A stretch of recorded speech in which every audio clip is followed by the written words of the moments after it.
2 തെസ്സലോനി 3:3 അവിടുന്ന് നിന്നെ ശക്തിപ്പെടുത്തുകയും ദുഷ്ടനിൽ നിന്ന് കാത്തുകൊള്ളുകയും ചെയ്യും.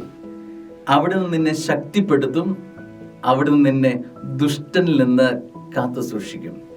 ഇന്നത്തെ പ്രത്യേകത, കാലത്തിന്റെ പ്രത്യേകത,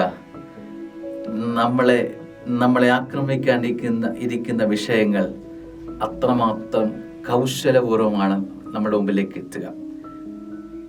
നമുക്ക് പ്രിയപ്പെട്ടതാണോ എന്ന് പോലും മനസ്സിലാവാത്ത വിധത്തിൽ നമ്മളിലേക്ക് പതുക്കെ പതുക്കെ ഈ വിഷയങ്ങൾ അടുക്കുന്നു എന്നത് കാലത്തിന്റെ പ്രത്യേകതയെ മനസ്സിലാക്കണം. അതുകൊണ്ട് അകന്നു നിൽക്കേണ്ടവയിൽ നിന്ന് അകന്നു നിൽക്കാൻ ഒരു പ്രത്യേക അഭിഷേകം തന്നെ വേണ്ടിവരുന്നു. പ്രാർത്ഥിക്കണം, കർത്താവെ എന്നെ ശക്തിപ്പെടുത്തണം.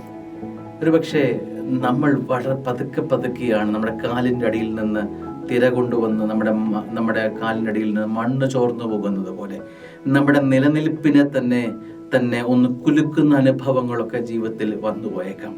ഉറച്ചു നിൽക്കാൻ, ബലിഷ്ഠമായി നിൽക്കാൻ സ്വർഗത്തിന്റെ കൃപ പ്രിയരെ ആവശ്യമാണ്.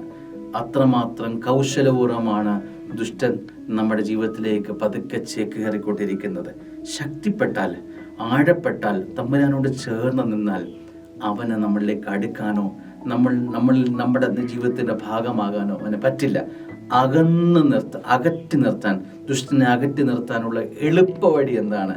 അവനിലേക്ക് ചേർന്ന് നിൽക്കാം. ദിവസം അനുഗ്രഹമാവട്ടെ.